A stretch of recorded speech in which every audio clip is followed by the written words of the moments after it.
Jai Hind, dear student. Today we are going to discuss about combination of the parallel combination of the resistor. Parallel combination of resistance का हमें यहाँ पर combination देखना है और कैसा कॉम्बिनेशन देखना है, पैरेलल कॉम्बिनेशन देखना है। इससे पहले के लेक्चर में हमने सीरीज कॉम्बिनेशन देखा है। हमने डिस्कस किया था कि कॉम्बिनेशन ऑफ रेजिस्टेंस, जिसमें हमने बताया था कि तीन तरीके से हम डिजायरेबली तीन तरीके से रेजिस्टेंस को हम कंबाइंड कर सकते हैं। नंबर एक सीरीज, नंबर दो पैरेलल और number third both series and parallel.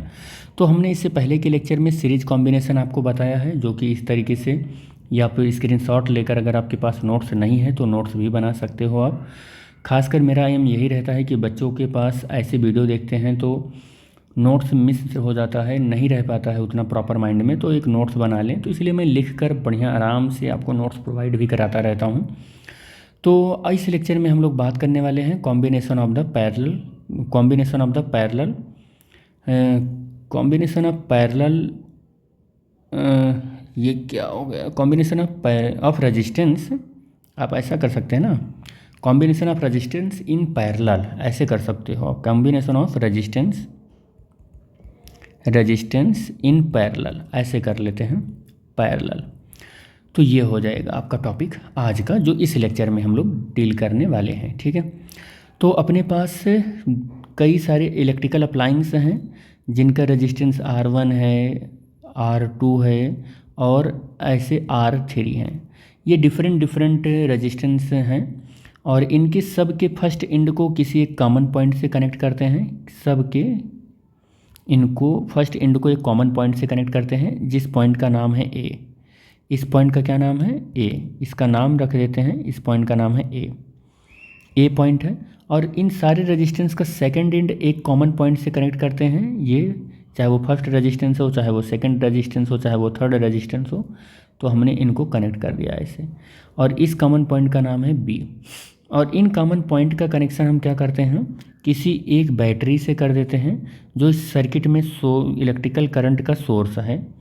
Electrical current का क्या है? सोर्स है। ये इलेक्ट्रिकल करंट का सोर्स है ये।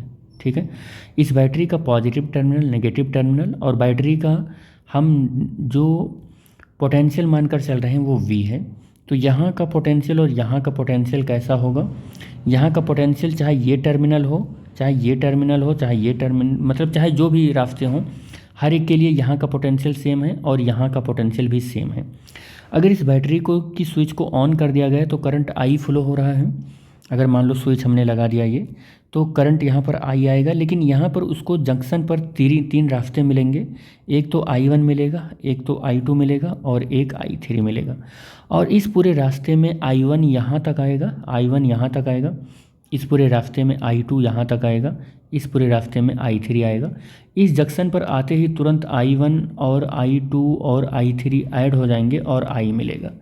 इसका मतलब I नेट का जो फॉर्मूला मिल रहा है, I1 plus I2 plus I3, जितने ज़्यादा रास्ते करंट उतने सारे रास्ते पर डिवाइड हो जाएगा।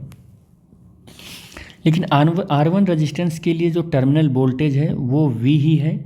और R2 के लिए जो टर्मिनल वोल्टेज है, देखो R1 के लिए जो टर्मिनल वोल्टेज है वो V1 है, और R2 के लिए जो टर्मिनल वोल्टेज है वो V2 है, R3 के लिए जो टर्मिनल वोल्टेज है वो V3 है। और V1 अगर आप देखोगे तो कितना निकल कर आएगा? VA minus VD।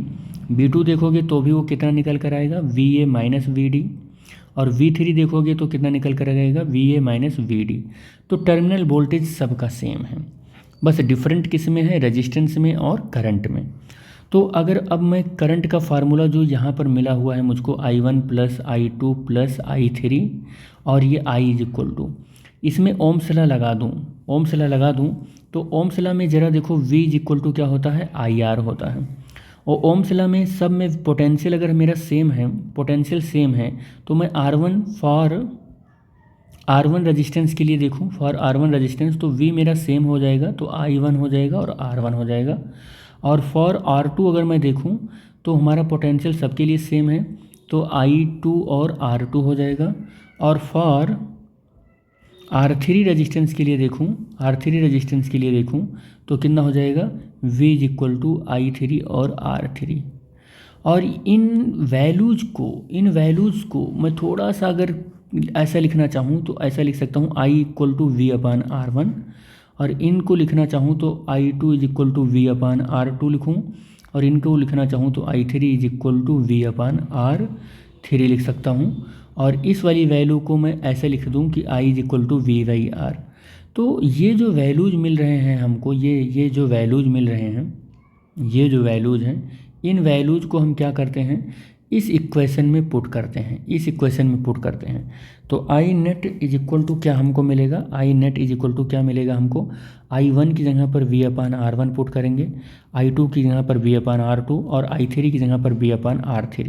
और आई नेट की जगह पर क्या रखना है हमको, आई नेट तो यही है ना वैल्यू, आई नेट यही है value, I net is equal to V by R रखना है हमको।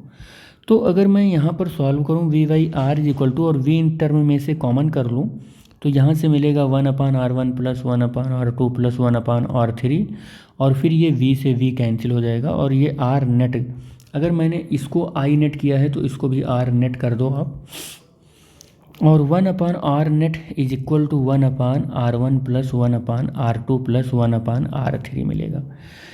तो यहाँ पर कुछ इस तरीके से R नेट का फॉर्मूला हमको मिल जाएगा। ठीक है, एक चीज़ और आपको बता दूं कि ये जो 1/R पैरेलल में है, तो मैं इसको RP लिख सकता हूँ 1/R1 plus 1/R2 plus 1/R3, और ज़रूरी नहीं है 1/R3 होगा, ये R3 नहीं होगा।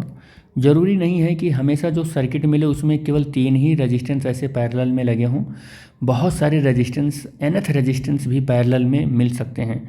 तो if n resistance are in parallel, resistance are in parallel, तो अगर n रेजिस्टेंस पैरेलल में है तो RP इज इक्वल टू कितना हो जाएगा, R1 प्लस R2 और 1/R3 plus dot dot dot, और 1 यही टर्म nth टर्म तक चला जाएगा।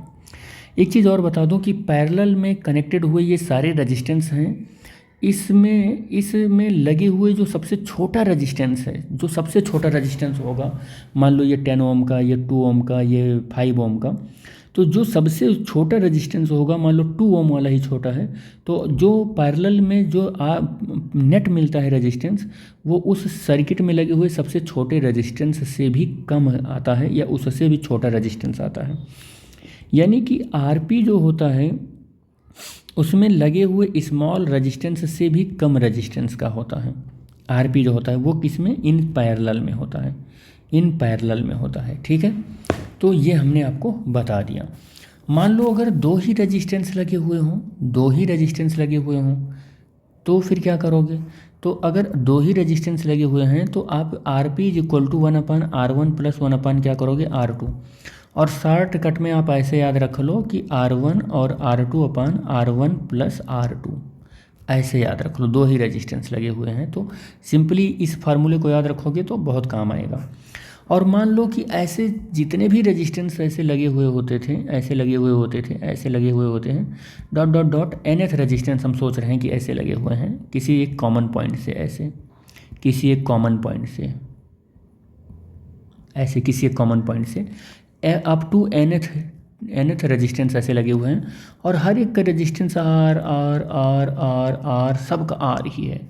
अब 1/R नेट कितना हो जाएगा, यानी पैरेलल में कितना हो जाएगा, 1/R plus 1/R plus 1/R plus 1/R plus 1/R up to dot dot dot up to 1 कितना हो जाएगा, ऐसे 1/R, और कितना टर्म तक ले गए हो आप, nth टर्म तक लेकर चले गए हो। कहाँ तक लेकर गए हो, ऐसे nth टर्म तक लेकर गए हो आप, nth टर्म तक लेकर गए हो।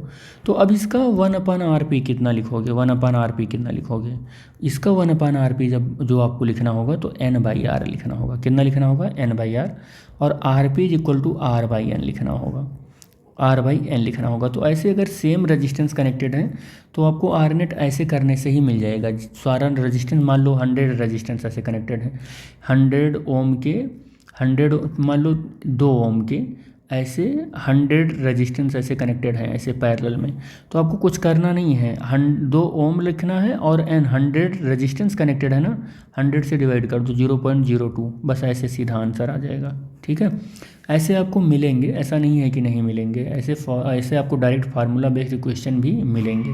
ठीक है बेटे, तो इस लेक्चर में बस इतना ही। नेक्स्ट लेक्चर में हम लोग पैरेलल और सीरीज कॉम्बिनेशन का कॉम्बिनेशन देखेंगे और कंबाइंड कॉम्बिनेशन ये फिर देखेंगे। Thanks for watching the video. Thank you बेटा।